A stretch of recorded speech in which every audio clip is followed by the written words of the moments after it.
What's up, First Thing First listeners? It's your boy Shay Sharp, co-host of FS1's Undisputed. I've got great news. I'm a finalist for a Shorty Award. Go vote for your boy and make sure I bring this award home. Thank you again from the bottom of my heart for making Club Shay a success.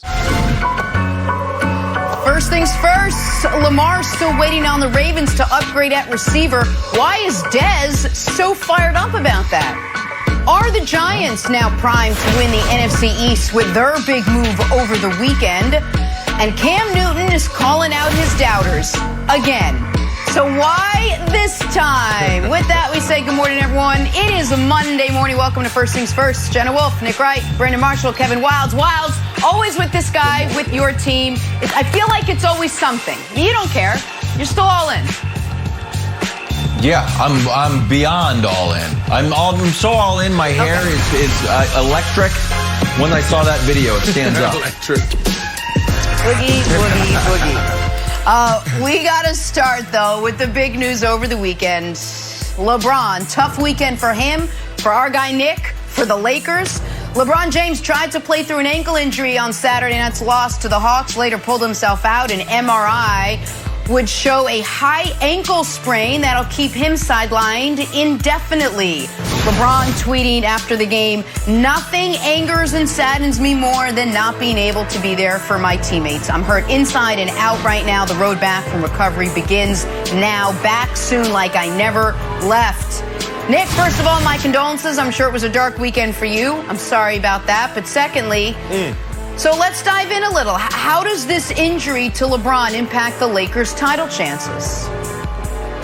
Well, before I answer that, a little news for America here. So I talked to someone on Sunday who had already talked to LeBron about this, and I asked him, what are we thinking here, a month? And the response was interesting. The response was, I hope so, that it's a month. And then the follow-up was, might try to push himself back sooner. Meaning the folks around him, they're not as so much concerned that it's going to be 2 months, more concerned that he would try to come back in 2 weeks. But I don't think that's likely. You saw him in a walking boot last night. This is the second most significant injury of LeBron James' career. I think it is safe to say the earliest we would see him on the basketball court is a month from now. And the Lakers play 16 games in the next month. And so what does it mean for their title hopes? I actually don't think it means much, except for the fact the path is going to be more difficult in the first round. What it does mean, though, Brandon, is when they come back, I would imagine the Clippers, the Nuggets, and the Blazers will all have jumped them in the standings. So when we see LeBron James play again, it'll probably be for the 7 seed Los Angeles Lakers. Now, they won the title last year with 0 home games, so I think they could win the title this year without home court advantage. But home court advantage is gone. The MVP is probably gone, and the Lakers' first-round path is going to be far more difficult. That's the real immediate impact of what happened Saturday night. Yeah, there's not much I can add to it. With LeBron James, you're a champion. Without him, you're not even a contender. They now go from the 3rd seed to potentially the 6th or 7th seed. That's exactly what's going to happen. It's brutal. It's terrible. This is not the way you want it. If you're a competitor, you know, the Blazers don't want this. The Suns don't want this. The Clippers don't want this. You know, nobody wants this. I mean, if you're a true champion, you want to see that guy. You want to face him. But the reality is, you know, this team without LeBron James, the non-LeBron James minutes are horrible. They're terrible. The last example you can go to is the Sacramento Kings game back in March 3rd. March 3rd, what happened? Yeah. They scored 120 points, but they lost the game to the worst defense. And yes, Nick, I'm talking about defense is mid-March now. We can talk about it. This team is not good, Wilds. And then the Lakers got a long road ahead of them. Okay. All right. Here's the thing. Your old buddy Kevin Wilds is a lot of things. True champion. Not one of them. Because I do agree with you, Brandon, that nobody wants to see LeBron hurt, obviously. He's good for the entire league. But I do not buy the narrative that, like, you want to go through LeBron James. In fact, Nick, I will go the other way. if LeBron is on track to get healthy and AD is on track to be healthy, he hasn't played since Valentine's Day, and I'm the Jazz, or if I'm the Clippers, I'm like, hold on, who do we have to play? We might start strategically resting guys to avoid LeBron James in the first round. And I know people are going to say, oh, no, we play hard no matter what. We don't care who's on our schedule. That hurts the integrity. You know what? It's not Little League. You're not getting an award for showing up and trying hard. Avoid LeBron James in the first round. And if the Jazz have to play LeBron, they should start tanking games, Nick, later in the season. Well, that's here's the thing, and this is an interesting angle to this, and we'll see when LeBron comes back where they are in the standings.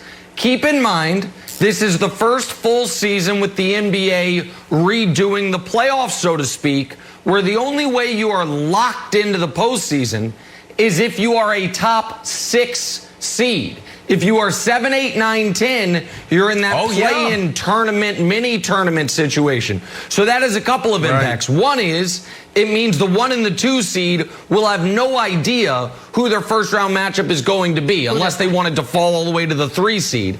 The other thing it means is I'm going to give you 7 teams. The Jazz, the Suns, the Clippers, the Nuggets, the Blazers, the Lakers, and I'm leaving one obvious team out, and I apologize for that, because that's 6. Those 6 teams, you have Dallas, you have Golden State, and you're one of those teams. You said the Nuggets. The the Blazers. There's 7 teams is the point of the moral of the story. The Lakers are going to have to be ahead of one of them. Because if they're not, what they're going to find themselves obviously in the situation of they are going to have to play in to make the playoffs, which is not the situation they could ever find themselves in if they were healthy. Brandon, I'm going to throw one slight curveball at you in this regard, because I think it is now overwhelmingly likely we see Anthony Davis play for the Lakers before we see LeBron play for the Lakers. You have been harder than me. You have been hard on Anthony Davis, his level of play up to this point in the season. Statistically, it's been his worst year since his rookie season. As a player, do you think the fact that if he comes back and LeBron's not out there, and it's like, oh, I'm used to this is like what it was with New Orleans, that could get him back on track? That if he has to go for 30 every single night for them to compete, that actually could be good for them to get him back on track when LeBron does rejoin the team? I think the first thing that goes through a guy's like that mind when he see his player go down is, let me go suit up right now at halftime. Like right when LeBron went down, AD probably went, you know what, I need to suit up next game. That's what he probably thought. LeBron James, you heard it. You know, you say you talk to someone close to LeBron, they said, hopefully it's a month. Hopefully he doesn't push it to 2 weeks to 3 weeks. That's what competitors do. And we can't take this high ankle injury lightly. Now, this thing can linger. This thing can mess up an entire season, depending on how severe it is. So I think both of these guys are going to find ways to get back sooner rather than later, Nick. But that ankle injury, man, and the way he injured himself, or the guy that jumped into his leg, man, that's brutal. Yeah. We're talking about a bone bruise. We're talking about things that can hamper him going into the playoffs if they make it. Nick, do you think AD is going to come back like full speed right away? Or do you see, hey, 15 minutes, no back-to-backs, let's move up to 22 minutes, let's move up to 30? Or do you expect, like, you know what, I'm good now, let's go? I think by his 4th game back, he's a full go. What that means for back-to-backs, I'm not sure about. But his first game, I'm sure he'll be on a significant minutes restriction. His second game, somewhat of a minutes restriction. And then he's up and running. And one other note, because listen, let's say LeBron misses 16 games. That would be a month. If the Lakers go 5-11, he'll come back and they'll be the 6th or the 7th seed. Like, they'll be fine as long as they don't go 2-14 in this stretch. This is an opportunity for Schroeder and Harrell two guys, Schroeder, who were 6th man of the year candidates, both of them last year, the top 2 finishers, to go out and say, hey, especially against the bad opponents on our schedule, when we play Orlando, who they have in this stretch, when we play Sacramento, who they have in this stretch, we can do a little more of heavy lifting on the offensive end, and it's an opportunity for a guy who constantly feels disrespected, Jenna, in Kyle Kuzma, to step up in a way he has not stepped up, honestly, since his rookie season. None of this is good. It's LeBron's 2nd injury ever, but there could be some, Jenna, small wins in it if those guys do what they need to do. And to your point, Nick, Lakers drop both games over the weekend. See if they can figure out a way for those other guys to step up and maybe stop the bleeding headed into next week. All right, much more on this story still to come. We're going to take a turn, talk about the New York Football Giants. Busy weekend for them. Do they have enough to actually win the NFC East now? Find out next. First things first. The brand new Fox Sports app is a finalist for the 13th annual Shorty Awards. I love it. I do not download any apps. I simply do not. I'm an old man. I don't know how to use my phone. I don't like apps. I don't like clutter. But the Fox Sports app is so sleek. It has everything you would ever want. So I got it on my phone. You should have it too. You should also vote for us for the Shorty Awards. You can vote in the description below. Vote once a day. Vote for the Fox Sports app. We are a finalist. We need this. Do it, America. Wilds. Once you kayak yourself to work, your New York Giants will be top of mind because they made some big headlines over the weekend, picking up Kenny Golladay, reported 4-year, $72 million deal. We talked about this on Friday. Arguably the top free agent still available in the open market. Free agent no longer. And then how about this Giants offense? Loaded now around Danny Dimes. Plus, don't forget you get Saquon back. So, Brandon, let's start with you. The Cowboys get their quarterback back in Dak Prescott, but do the Giants now have enough to win the NFC East?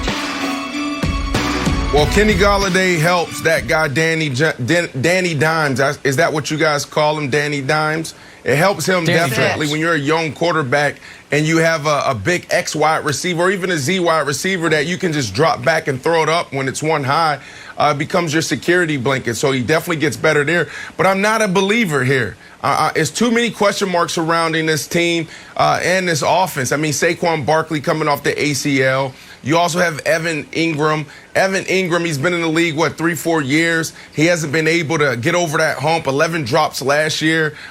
There's something going on with him mentally where he just needs to take it to a whole nother level because he has everything physically. And then you bring in that guy, he makes Sterling Shepard better, but does he make John Ross better and Darius Slayton? He can go, but those are just guys. So I think the biggest question marks outside of the players is definitely the coaches. Like, do you really believe in Joe Judge?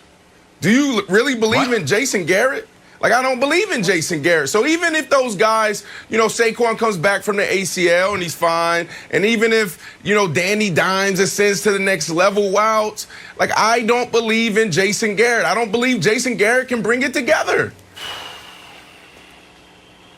You don't believe in Joe Judge? I can tell if my earpiece broke, or you actually say you didn't believe in one of the most creative minds in all of football, organized or not. You got to believe in Joe Judge.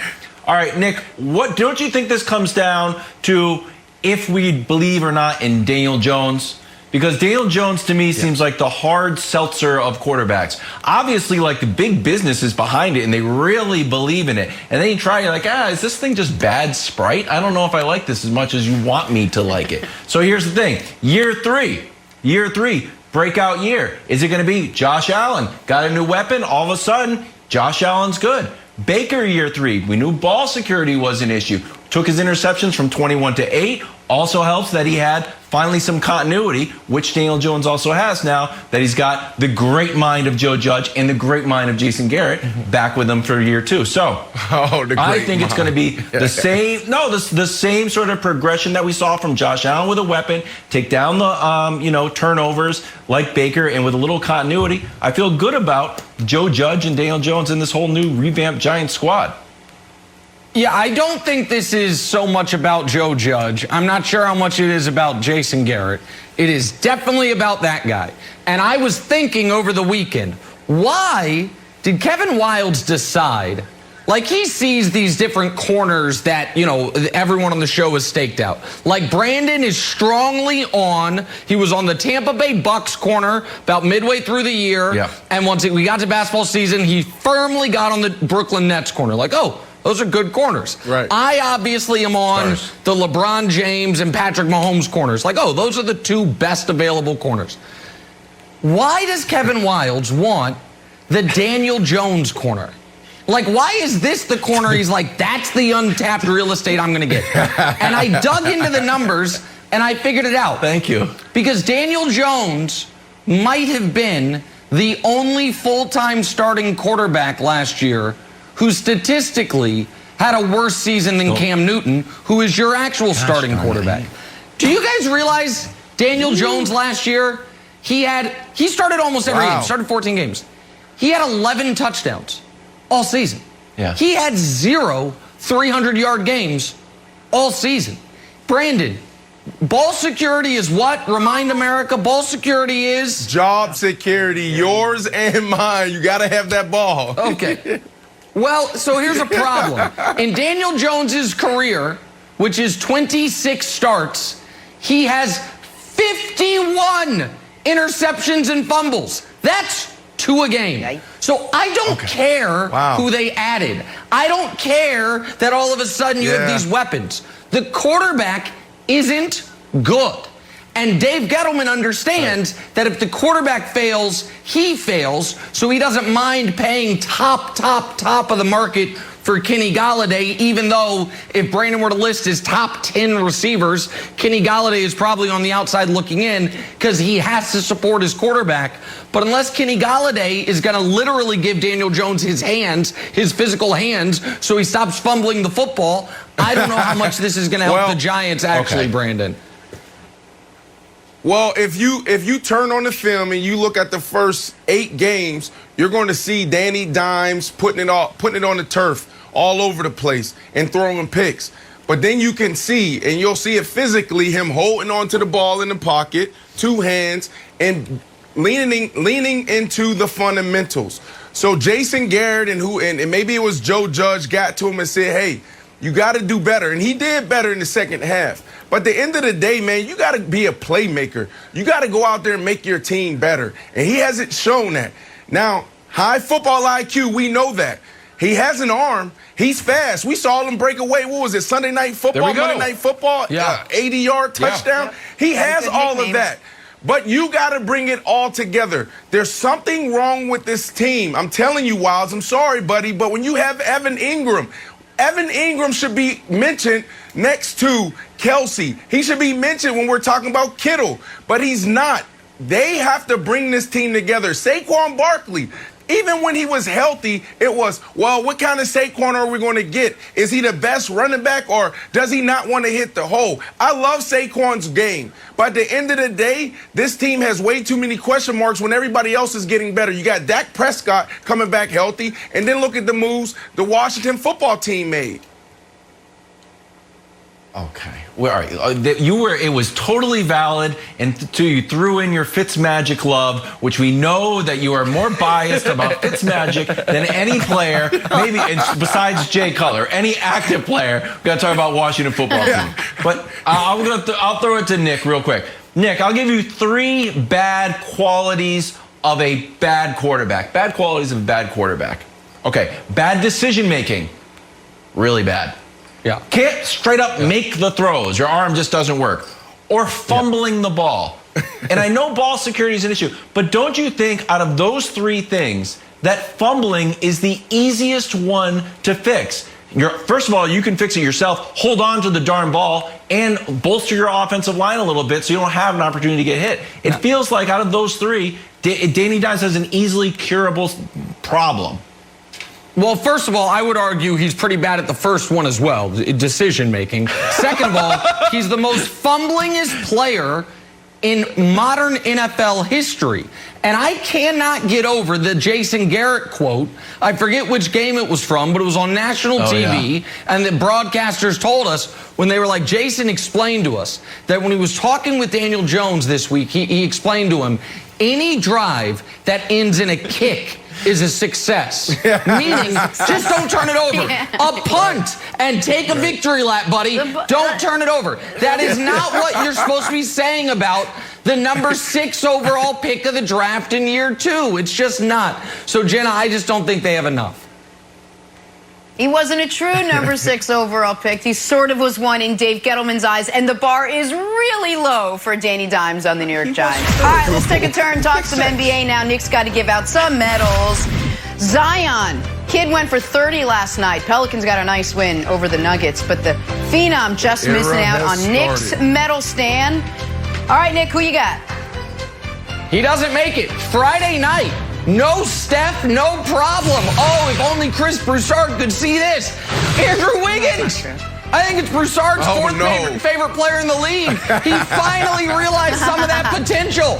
Number 1 overall pick 7 years ago. He says, I gotcha. 48-4. Wiggy leads them without Steph Curry. Friday night, bronze medalist. Silver medalist, the Joker. We don't need any hockey assists or polo passes. How about 34-15 to go along with 9? Friday night in a nice win over the Bulls. He could have made them. He could have been a double medalist had they won last night, but Zion beat him. And gold medalist. Oh, don't look now. This horse tripped out of the gates of the Kentucky Derby. He was written off in the MVP race. And then all of a sudden, down the stretch they come.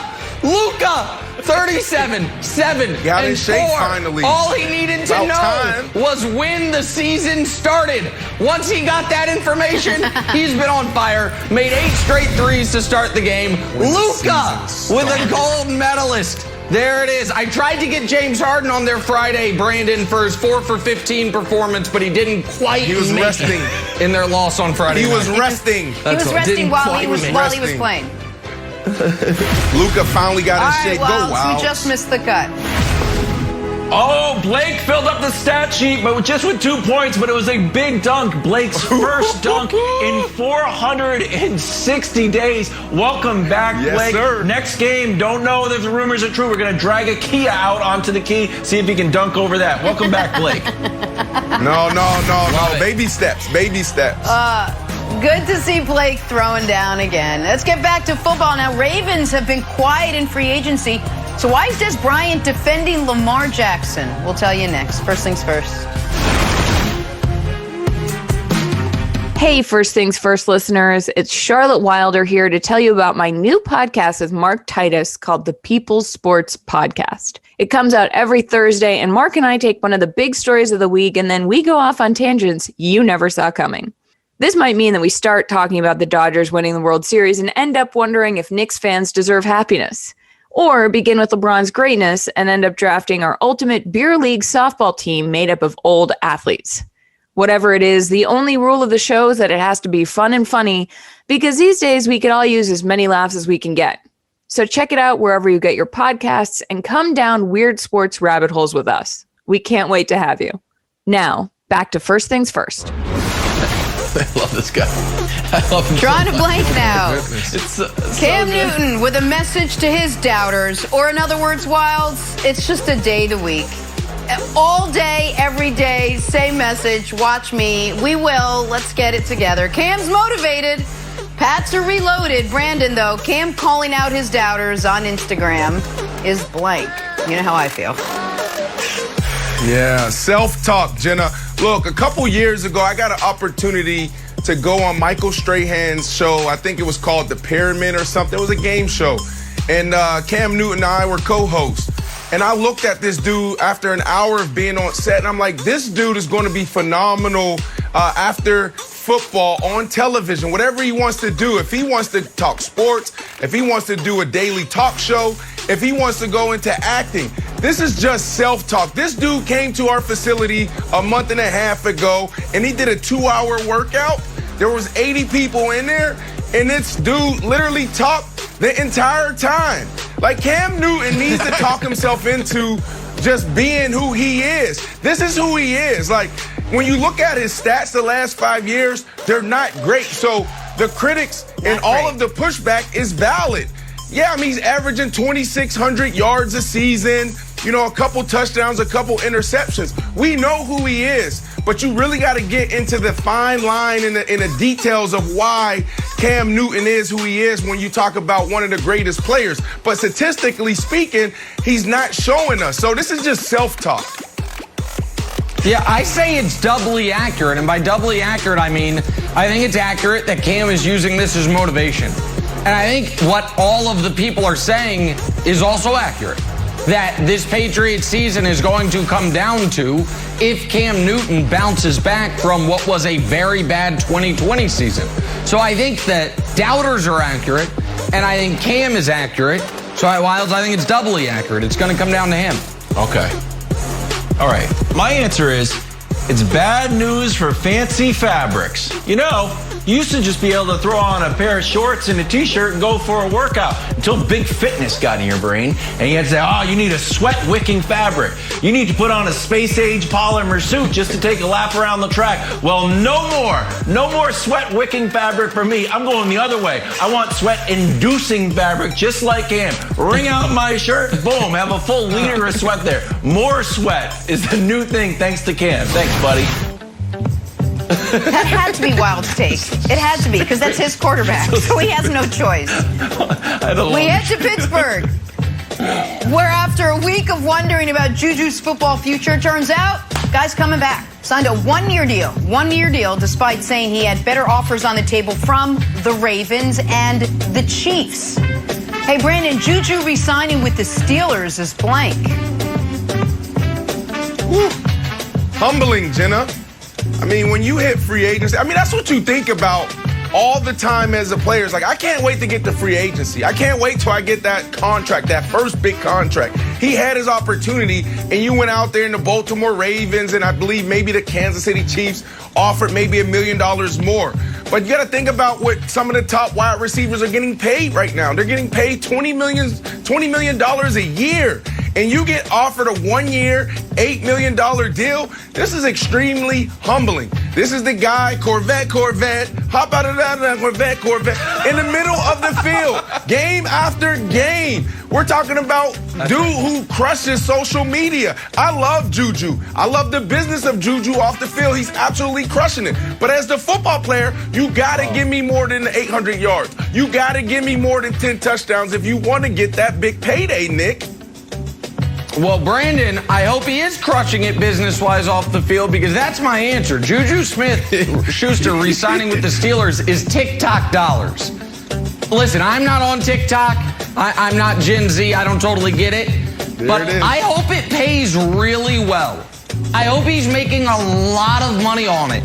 Because, Wilds, I do think that if this wasn't what you first associated with Juju, he would have had a stronger free agent marketplace. I think, right or wrong, some teams were scared of giving him a long-term, massive money commitment. So I hope that, you know, to quote LeBron, he didn't make a mistake by not keeping the main thing. Because I think with Juju, more people associate him with this than with football, and I think it hurt his value, Wilds. The other thing that I think hurt his value, Nick, is that the Steelers were willing to let him walk. And like, well, if the Steelers don't really want him, why would we want him? So I think that was confusing. But the other part is like these other deals. It feels like the Steelers was the worst deal on the board. Here's from Taylor Biscotti. Kansas City, $8 million with $3 million of incentives. You would hit these. I don't know what the incentives were, obviously, but you know Patrick Mahomes is going to throw the ball and give you a lot of chances. The Steelers give you a plain $8 million. Baltimore, $9 million with $4 million in incentives, and that feels a little that old Tekashi interview. Like, I'm not going to let you get the chance. Like, you're not going to hit your incentives in Baltimore. But the KC deal, Nick, I thought that would have been a nice fit. Yeah, not sure what the incentives were. Also, just a 1-year deal in Pittsburgh, and they know what they got in him. On to Baltimore now, where Dez Bryant came out in support of his quarterback over the weekend, tweeting this: all of this Lamar hate is starting to get on my nerves. Just know I got to see firsthand what he's got to deal with. Him being able to play quarterback is far from the issue. So, Brandon, Dez defending Lamar is blank. It's accurate. And what Dez Bryant is talking about is Greg Roman. What Dez Bryant is talking about is the lack of passing game that they have. I mean, really, they have no identity there. I've been talking about, and there's a couple other folks on TV that's been talking about that for the whole year. But here's the deal. You know, Lamar Jackson, it's time for him to ascend as well. On the field and off the field. What do I mean by on the field? On the field, if you go back to the wild card game against the Tennessee Titans, he almost blew it. He was throwing the ball all over the place in the first half. And then he came back out, and then he tightened up, he settled in, and then he started doing his job. If they're going to give you more opportunities to pass, you got to make sure you protect that damn football. But then off the field, what do I mean? Your team hasn't signed a receiver yet. Maybe they're thinking about the draft because the draft has a lot of value when it comes to the wide receiver position. So that could be a philosophical approach right there where it's like, you know what? Why do I go pay a big-time wide receiver millions of dollars when I can go get somebody in the first or second round that can come give me the same type of production? But neither here nor there, you have to stand up and do what every other quarterback is doing right now and taking ownership of your legacy. You need pass catcher. You need someone who can come in and help you out. You should have went and stood on the table for Kenny Golladay. But at the end of the day, what Dez Bryant is talking about is that Greg Roman needs to do a better job. Point blank, period. Which is something Brandon Marshall started talking about 7 months ago, which is why I say Dez Bryant defending Lamar Jackson is NFL insider Brandon Marshall. Move over, Jay Glazer. Lock and Fora. Go eat some crab cakes in Baltimore because there's a new NFL insider on the block. He was the first to market with the Russell Wilson story. He was the first to market with, things aren't all good in Baltimore. Don't care that he just won league MVP. I'm excited to hear when Brandon breaks next week that Tom Brady is contemplating retirement. I'll probably give up my sources. News. I'll probably be a terrible insider. I'll be a terrible insider. I'll probably give up my sources. It more. I'll be like, this person came to me and told me this information. I'll probably give them the name. Yeah. We can usually figure out who the sources are anyway, so it's fine. Go ahead, Wild. You're a terrible insider for a few reasons. One reason is you'll say things like, oh, yeah, that person texted me about a story that we did the previous block. You're like, Brandon, you got to tell us that before the meeting. That's really, and then you give up your source a little bit. I'm going to say, Jenna, Russ countdown. Remember how Russ was looking at Tom Brady at the Super Bowl and like, you left your team because you weren't happy with the way you're being treated. I'm going to do that. I think Lamar is looking at Russ like, why are you upset in Seattle? Oh, they won't support you and they make you run the ball all the time. Like, oh, okay. So it's a countdown until we have a Russ-like episode between the Ravens and Lamar Jackson. So far, Ravens quiet in free agency, although Antonio Brown's still out there. Haven't heard much about that. Maybe there's a fit. Back to our top story now. What's next for the Lakers with LeBron James now sidelined? This is First Things First. We got Brian Westbrook returning from a horse farm. He's got a horse farm. Brian, you spent many years in the NFC East. You know these teams well. Who wins the division this season? Well, good morning, Jenna. And usually I'm going to go with the best quarterback. And for years, that's been Dak Prescott. But, I'm just tired of continuing to pick the Cowboys just because on paper they look the best. They haven't performed like the team that I'm seeing on paper. So this season I'm going with the best defense, and that belongs to the Washington football team. When you talk about Allen and Payne on the inside and then Chase Young coming off the edge, you see why they had the top 5 defenses. So I'm going with the Washington football team. But it's what they did on the offensive side, to me, that's going to make the big difference here for them. They added Curtis Samuel, a guy that can stretch the field. He's more of a jack of all trades as far as a receiver. You already had Terry McLaurin, one of the young underrated receivers in the league, and Logan Thomas, a guy at the tight end position who I think is ready to explode.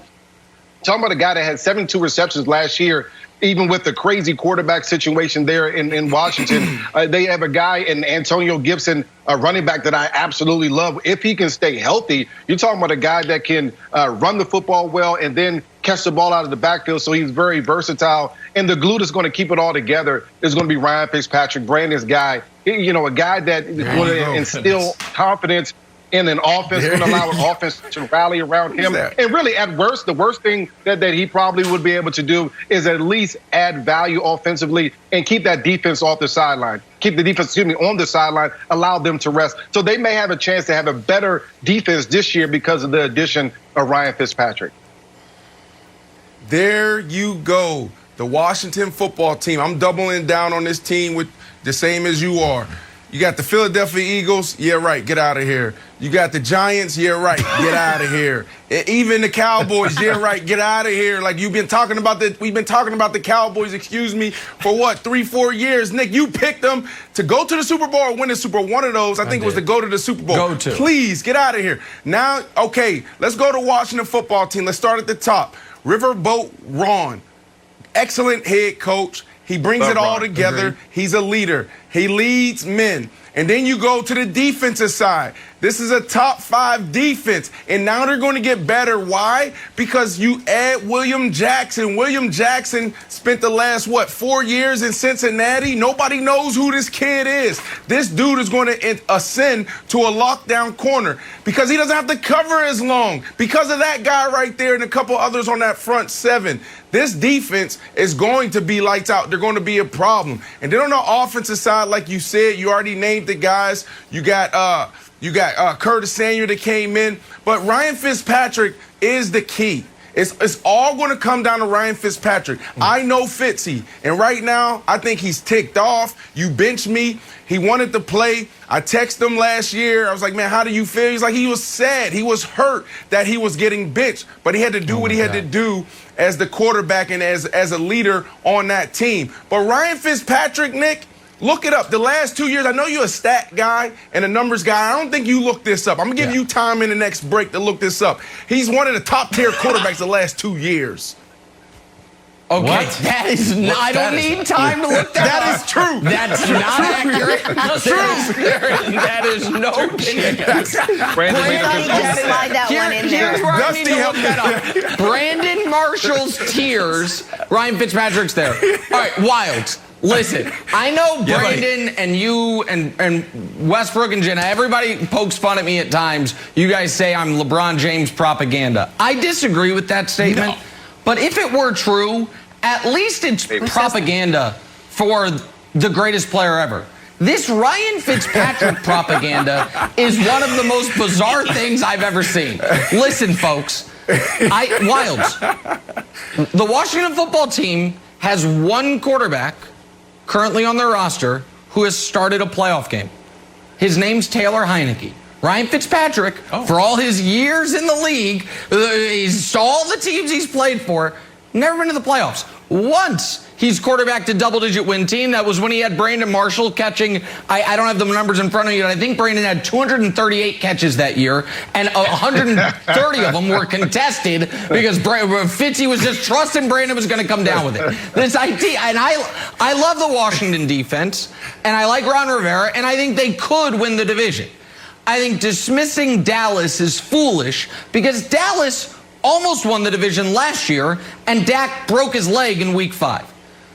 But none of us are taking your team, the New York Giants, seriously. And the reason none of us are taking them seriously is because none of us trust their quarterback. He is the most turnover-prone player in the NFL by a massive margin. Here's a great stat. 14 2 or more turnover games leads the NFL over the last 3 seasons. He has 13. The problem is he's only played the last 2 seasons. So he almost leads the NFL in multi-turnover games, even though one of those years he was playing at Duke. I don't think there's enough weapons you can surround a guy with if he is averaging, as he does in his career, 2 interceptions or fumbles a game. So that, because I thought Joe Judge, after he got done with the training camp nonsense, actually did a decent job last year. I thought the defense did a really nice job last year. And I like Golladay, and obviously getting Saquon back is important. If you had a quarter, let me put it like this. If you guys had signed Ryan Fitzpatrick, I feel like at least Brandon and maybe Westbrook as well would be picking them to win the division because they have better weapons on offense than Washington does, and the defense isn't as good, but it's a good defense. But nobody trusts your quarterback, Wilds. That's the problem. Okay. All right. Here we go. Not necessarily my quarterback. It's my JV team. I got a main team. Got a side team. Here's the thing. You don't want to buy a stock when it's sky high. You want to get out of that stock. You want to sell that stock. You know what you want to do? You want to buy the dip. You're looking for an investment that could go to the moon. And that, my friend, is Daniel Jones. Why? Year 3, we've seen the big jump from year 3 in 2 other quarterbacks, Josh Allen and Baker Mayfield. How did Josh Allen take the big jump in year 3, Brian? Oh, I don't know, Stephon Diggs? Well, guess who Daniel Jones just got? Kenny Golladay. And Mark Ingram's not there. He should be. Why does Mark Ingram move there? Evan Ingram's there, and Saquon will be back. Here's the other thing.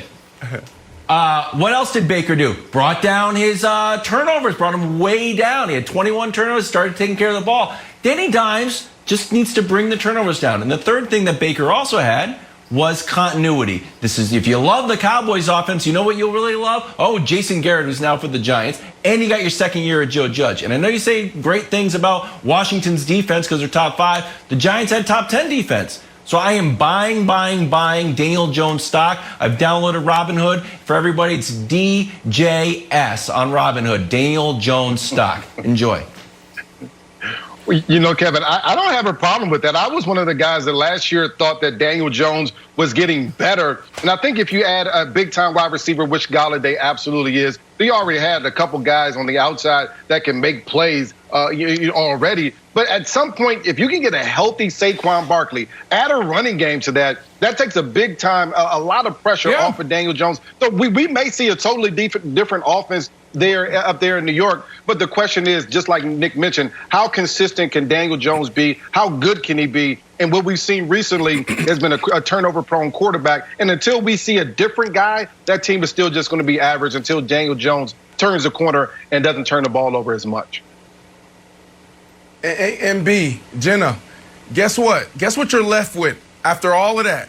Jason Garrett and Joe Judge as your quarterback. As your coaches. Do you really believe in those two guys? Joe Judge and Jason Garrett. I don't believe in it, Jenna. Hey, just don't believe in it. Hey, just real quick, Brandon, I know you don't have it in front of you, but I'll give you the break to look it up. Joe Judge and Jason Garrett were ranked top-tier coaches last year. Look it up. I promise you'll find it. They were ranked top-tier. All right, we're going to bring this back. That at Fitzy, I'm going to prove it to you. They got Fitzy's top-tier. Okay, I'm excited. Top-tier. I'm excited for it. A lot of ifs on that Giants team if they're going to succeed. A lot of ifs. Back to our top story now. LeBron James out indefinitely with that high ankle sprain. So what happens now with the MVP race? Guys weighing in next. Brian, thank you. Thank you. Hey, on Sunday, the NASCAR Cup Series heads to Bristol for the first dirt track race in 50 years. It all gets started 3:30 Eastern on Fox and anywhere on the Fox Sports app. Make it versatile. Back here talking LeBron James. LeBron is out indefinitely, guys, after suffering that high ankle sprain yesterday. All choked up about it. I had a tough weekend when I heard the news. Lakers were tracking for that top spot out west. LeBron tracking for his 5th MVP. Our guy Nick tracking to make a ton of money on both things happening. So what now? Well, Fox Bet Sportsbook has the latest MVP odds. And look at that. Nikola Jokic, the new favorite at plus 100, followed by the King, Joel Embiid, Giannis, and then there's Harden. We got our MVP, Chris Broussard, back with us now. All right, Broussard, let's talk about this from the MVP angle. How will LeBron's injury impact the MVP race? Jenna, I'm baffled by those odds from Fox Bets. Those are strange to me. I see it completely differently. But look, since media have been voting for the MVP award since 1981, no player has missed more than 13% of the games and won the award. That was Allen Iverson in 01, I believe, was the year he won it. And he was so far ahead of everybody else, he was able to win it playing 71 of 82 games.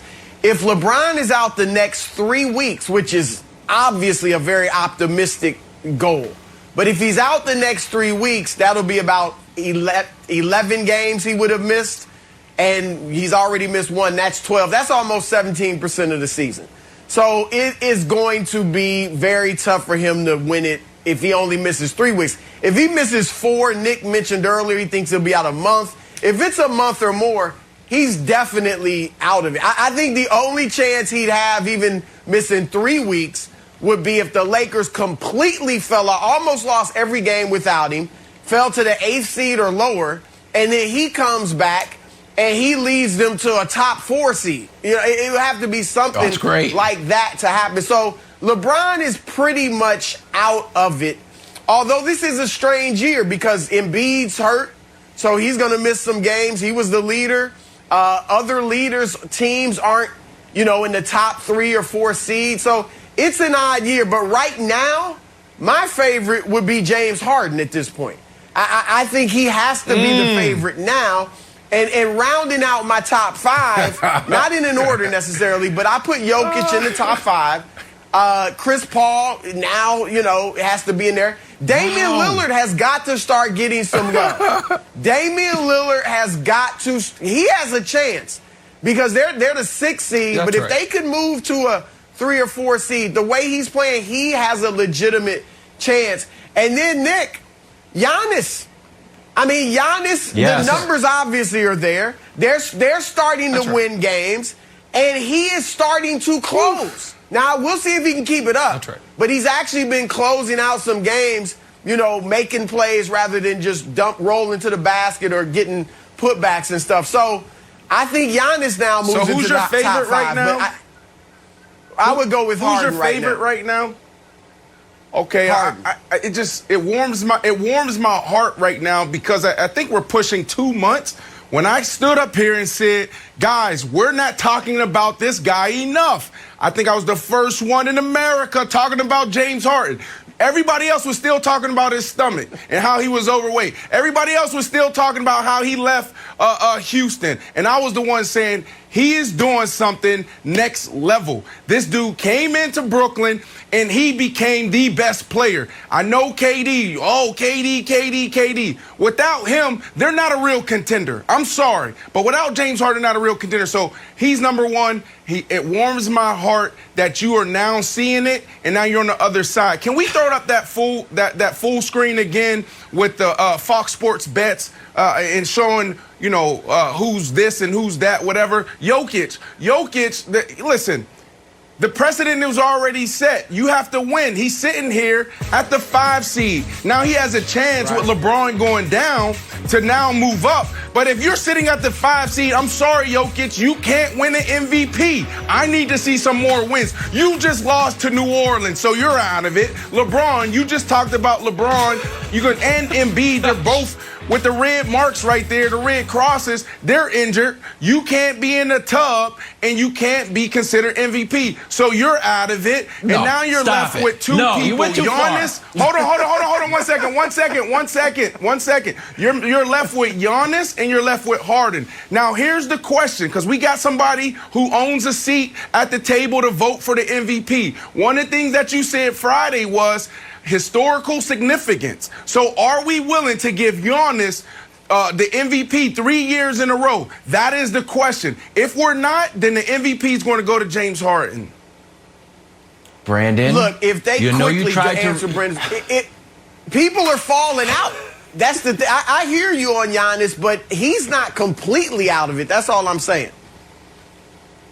Go ahead, Wild. Okay, Brandon has a lot of side jobs, right? He's got this job. He's got, he owns the House of Athlete. He also has the podcast. What he is not is a DJ, because he's not good at remixing songs. So the take that he gave was supposed to be, you can't make the club in the tub, and he tried to put up a remix of you can't win the MVP in the tub. It didn't work. That remix bricks. Remix brick. That was like, oh, you remix Pete Marsh? No, not good. You listen too close. Nick, you listen to me too closely. I think there's a simple answer to this. I know we like to have debates, but isn't it just PER? And doesn't it? I know it hurts the sports talk industry. We're like, hey, let's just look at PR. Historic. Look at Nick. Giannis won back-to-back, led the league in PER. Harden, 1 MVP, led the league in PR. Russ, 1 MVP, led the league in PR. Steph, what do you do? 1 MVP, led the league in PR. Yeah, but that's Jokic misleading. is leading the league in PER. It is what it is. Yeah. This is the last 6 that's years. misleading. It just makes sense, and I know it's not misleading at all. It's straightforward. Go, Nick. It is. You can show it again. What all of those guys have in common, though, aside from Russ, is their teams also led the NBA in wins. They were the best player on the best team. All of those teams, guys, won the most games, except for Russ. Russ, what he did was he won a scoring title and averaged a triple-double. There's a lot to unpack here, though. First, let me go to Brandon and then to Broussard. Brandon, remind me real quick, and I apologize for putting you on the spot like this. Preseason, what was your NBA Finals prediction before the year started? What was it? Clippers, Nets. Clippers, Nets winning in 6. Okay, so before the Nets had James Harden, you had them winning the title. And now you are saying he's the MVP because without them he couldn't have won the title. I got to do the math on that one. I got to figure that one out. Hold on. Time out. Let me answer that. Yeah. Let me answer that. Yes, that's preseason. Then we got into the season, and it didn't look pretty. It didn't look pretty until we got there. It was just up and down. It was rough. That's right. That's fair. And Kyrie stepped away, and KD got hurt, so that's all fair. Here's the other point. Right. This is going to be, Broussard, a precedent-breaking MVP season. Because all the top contenders, there is no precedent for it. So LeBron and Embiid, who I think if the season stopped today, they're the top 2 guys because they haven't missed enough time for them to be knocked out of it. It's that we say they're going to miss more time. LeBron and Embiid will have missed too much time. Jokic, let's even say the Nuggets win more games than they currently have.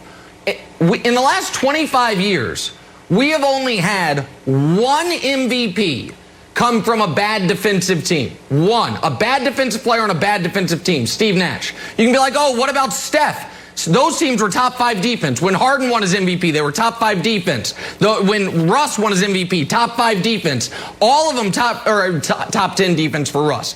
That Jokic would be the worst defensive player on a bad defensive team to win the award other than Nash. Then go down the list. Because I would have those as your top 3. Then I would have Dame, who has to be included in this conversation. You mentioned it. And then you have to start including Luka. You've got to start including Giannis. You've got to start including Kawhi. And then you can have James Harden. All of those guys would be precedent breaking. We've never had a guy win MVP playing for 2 teams in 1 year. It's never happened. Usually because guys get traded because they're not an MVP, or the only MVPs who get traded, it's because they actively quit on their team and we hold it against them. So no matter what, Broussard, this MVP race is going to be an unprecedented one in NBA history, right? Like no matter what. I do agree with you, Nick. And it could be a guy from a 5th seeded team. It could be a Dame or a Jokic or a Giannis getting it again. It really could happen. I mean, what if Harden goes down or misses some games, starts sitting out? Like, this is an odd year for MVP. No doubt about it.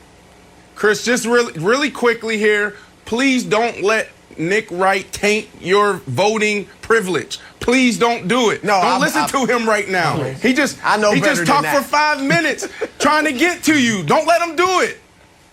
No, he's right. It's going to be precedent setting, but even if Harden wins, it's still precedent setting. He's right.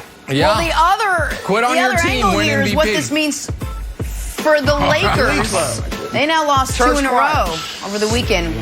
We got to get back to football, though. Ravens haven't gotten Lamar any help in free agency, and it's got Dez defending Lamar big time. That's next. Broussard, thank you so much. Late surge. Thank you. Saturday, April 3rd, MLB back. Braves facing Bryce Harper and the Phillies. You got the reigning champ Dodgers taking on the Rockies. All of that good stuff on FS1 and the Fox Sports app. All right, time now for stories to start your morning, sponsored by Ram Trucks, built to serve. And it was a tough weekend for LeBron James and the LA Lakers. LeBron tried to play through an ankle injury Saturday against the Atlanta Hawks. Later pulled himself out. An MRI after the game showed a high ankle sprain that will sideline him indefinitely.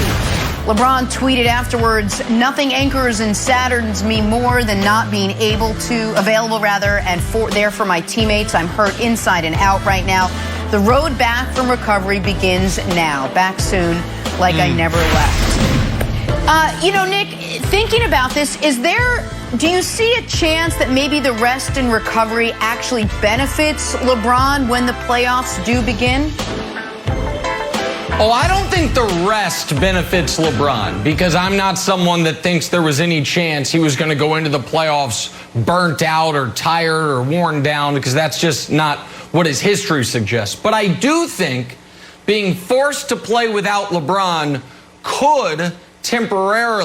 being forced temporarily to play without LeBron could benefit some of his teammates.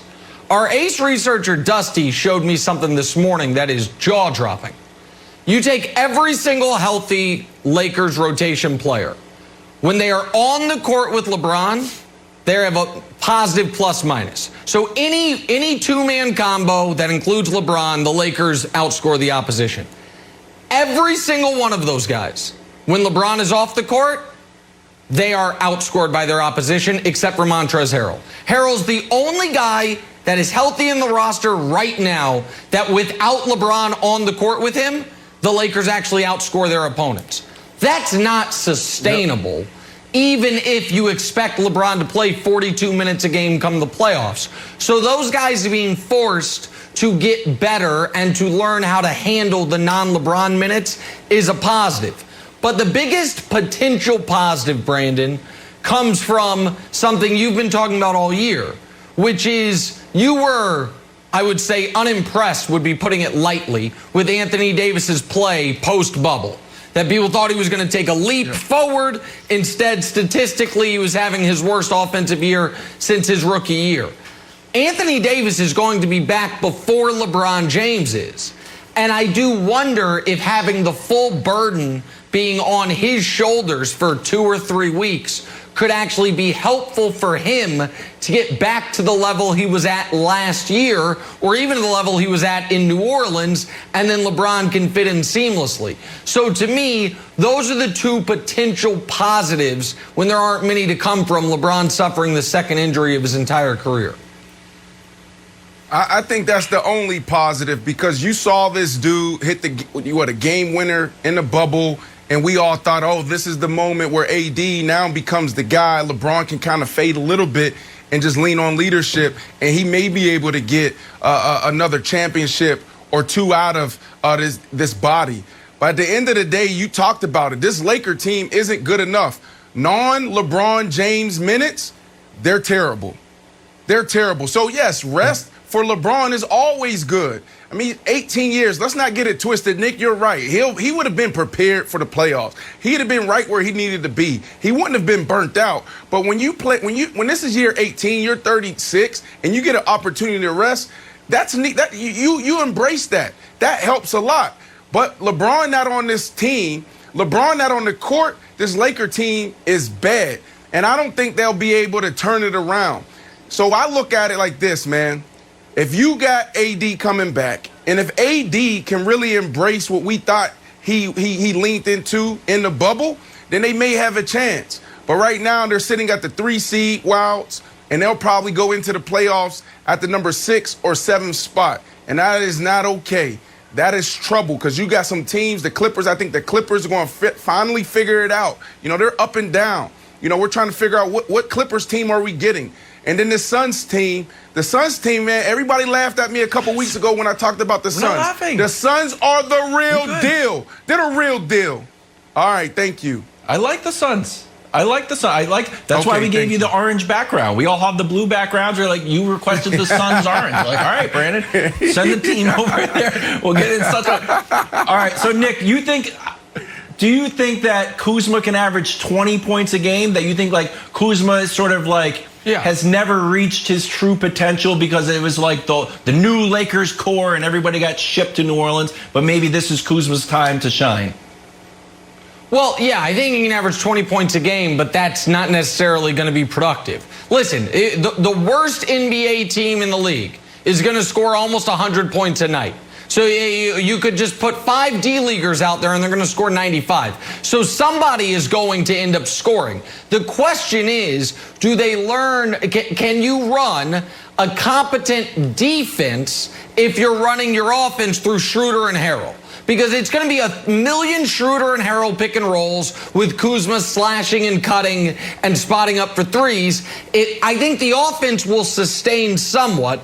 The question is, will the defense be able to sustain? But then once LeBron comes back, because I agree, when he comes back, they'll be probably the 7 seed. And I do think that they'll rise up to probably the 6 seed. Go ahead, Brandon. The answer is no to what? Go ahead, Brandon. The answer is no. They're not going to be able to sustain. Go back to March 3rd. They played against the Sacramento Kings without LeBron James. What happened? They scored 120 points and still lost the game.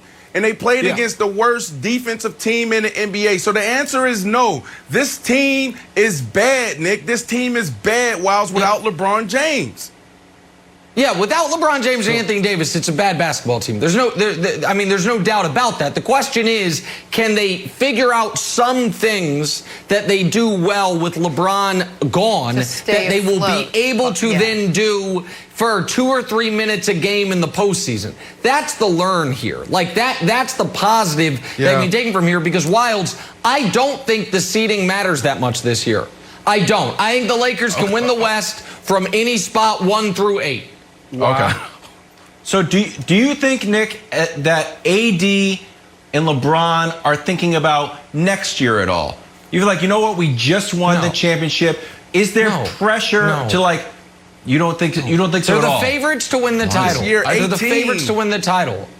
They were. Which is why you can't be thinking about year 19. Which is why you can't be thinking about year 19. Right. He should be. Because you're in year 18. You've suffered 2 injuries ever. One was year 16. Right. You went 15 years, no injuries. Year 16, you tear your groin. Year 18, Solomon Hill dives at you and you end up rolling your ankle. And LeBron can't be thinking, oh, we'll get him next year. You've got to be thinking, we'll win it this year, which is nice because, Jenna, they will win it this year. So any other player that's an ACL. Any other player that's an ACL. That boy's a monster.